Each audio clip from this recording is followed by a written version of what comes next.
Read by Dale Grothman. A Lesson in Chemistry by C.B. Cory. I took the powder as agreed and sat down to read the evening paper before retiring, with the result that I did not retire at all. I became much interested in an article on new explosives with which the government has been lately experimenting, and had nearly finished it, when I heard a voice say to me, "Interesting subject, isn't it?" I turned and saw seated on my lounge a peculiar-looking man. His clothes seemed to be all run in together. You could make out the outlines of the man, but the figure was not clear, sort of foggy, you know. What surprised me most was that I could look right through him and see that back of the lounge. I said to myself, "Is this a dream or the effect of the powder I have taken?" And I pinched my leg and rubbed my eyes, but although I seemed to be perfectly wide awake, the shape did not disappear. "What did you say?" I asked. "I remarked that the subject of high explosives is decidedly interesting," answered the shape. "I was a chemist when alive, but it makes me sad to think how little I really knew. Chemistry, as well as other branches of science, has made great strides during the past generation, since my day, but even now they really know very little." "But," I answered, "it seems to me that the high explosives which we now have are sufficiently powerful if we knew how to use them with safety." "That's it," answered the shape. "Now I have a couple of hours to spare, and if it would interest you, and you care to come over to my laboratory, I will be happy to give you 1 or 2 pointers that may prove of value to you. I say my laboratory, but it really is not mine. I use any laboratory that is handiest. And I know most of the good ones in the city. You see, I do not have to have a key to enter a building. That is one of the great advantages we have, as you will discover one of these days. Just now I can get you in very well, because the owner of the laboratory to which we will go is out of town. I will go in first and unlock the door for you." I told him that I should be happy to accept his invitation. It seemed the most natural thing in the world to be conversing with a ghost, and to have him invite me to go to somebody's laboratory and use up his chemicals. It never occurred to me that it might not be considered quite good form. We went out of my rooms and downstairs, the shadow floating alongside me in the most friendly manner possible. I could see by the position of his body that he had hold of my arm, but his fingers did not show on my coat sleeve. We went uptown for perhaps half a mile and entered a large brick building, in which I noted were various studios. It was dark, but going up 3 flights of stairs, my guide opened a door and ushered me into a large and extensively furnished laboratory, evidently belonging to some scientific man of means and experience. The ghost turned the button of the electric light and then motioned me to sit. "My time," he said, "is somewhat limited because I have an appointment with a lady at 12. But I will show you what a high explosive really is. And then, if we have time, we will talk of something else. The difficulty in high explosive is not in making them, but in using them after they are made. You create a gigantic power which you do not know how to handle. The rather modern discovery of how to make liquid air has simplified matters a good deal. When you can make liquid hydrogen in quantities, you will have a still better agent for many purposes. Now, let us take a little of this liquid air. You see how it pours like water? As I happen to know, our absentee host has nearly 2 gallons of it, or had this afternoon. Some of it has evaporated, but, as you see, there is still more than a gallon left, and we will not steal much, as all we want for our experiment to illustrate to you the greatest explosive which can be manufactured is about as much liquid air as you can hold in a thimble. Do you propose to try your explosive here, Mr. I hesitated. By the way, what is your name?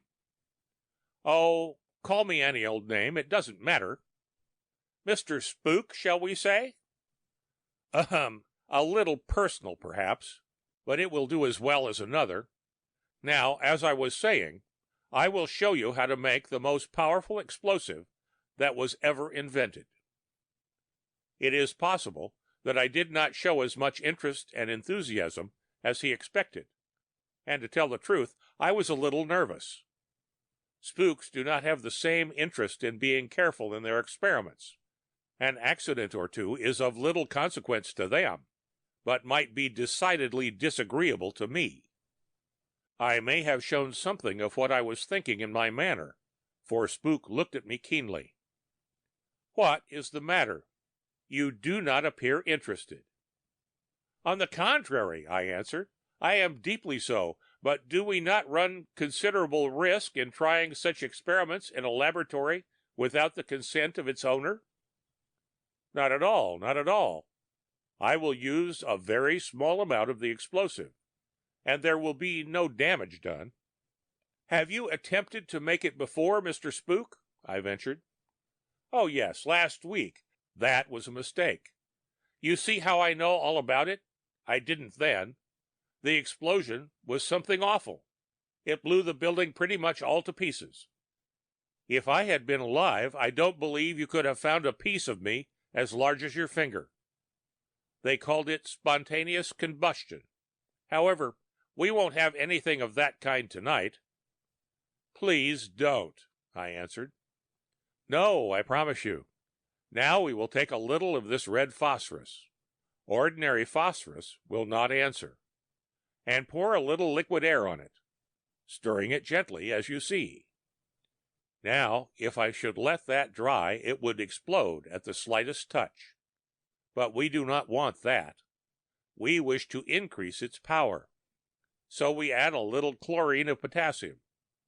Now watch it dry. See the color change to a light red-brown? There, if you should strike that or put fire to it, it would wreck this building as completely as if you had exploded 50 pounds of dynamite in it. I drew away from the table instinctively. Have no fear, I will not explode it. Now watch me closely. I will ignite a minute quantity, about as much as would make the head of a small black pin or a number 4 birdshot. You see, the rest we will put in this pail of water. There. Now it is all ready. Here goes. He lit a match and touched the little brown dot. A tremendous explosion followed, and the wooden table was split into pieces. The sound was so terrific, and the shock so unexpected, that I was dizzy and frightened. Good heavens! I exclaimed. You have broken everything in the laboratory. No, replied the ghost rather shamefacedly. Not so much as that. But I'm afraid I have ruined the table and cracked a few things. However, I will be more careful next time. It is even more powerful than I thought. What do you suppose would be the effect on a warship if struck by a shell containing 100 pounds of that stuff? I answered that she would be destroyed. Destroyed? I should say she would. The largest battleship would be blown to atoms. The spook glanced at the old-fashioned Dutch clock in the corner of the laboratory. Fine clock, that. Glad I didn't break it with our little racket just now. I see I have nearly an hour to spare. Is there any other experiment you would like to try? I said anything would interest me, but that I didn't care for any more explosives. I suppose you know how to make diamonds, don't you? I answered that for years men had tried to manufacture diamonds, but practically without success. That as far as I was aware, they had only succeeded in making them so small as to be practically of no use commercially, and the expense of manufacture was far in excess of their value. That's all right, answered the spook, but really it is a very simple matter. Here, I will make a diamond for you." He walked across the room to the fireplace, and taking from the grate a lump of coal about the size of a billiard ball, he laid it upon the table. "This," he said, "is nearly pure carbon, and as you are well aware, it is practically what a diamond is. Now, I will illustrate to you how you may make a diamond from this piece of coal, which will be as good as any diamond ever found in the mines. We will manufacture it, instead of letting nature do it. We will first place it in this glass bowl, and pour over it sufficient liquid air to cover it completely. We will let it remain until it is thoroughly cold, say at least 200 degrees below zero. There. Now all we have to do is heat it, and then subject it to a powerful, great Jehoshaphat, 5 minutes to 12. I must go. Appointment with a lady at 12.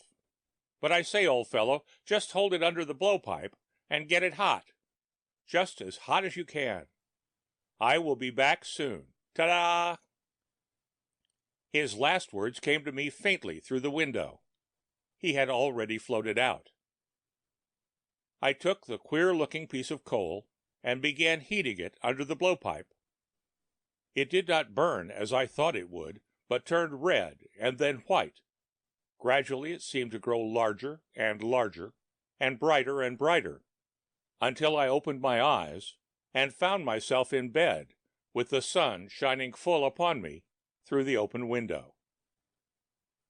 The end of A Lesson in Chemistry by C. B. Cory.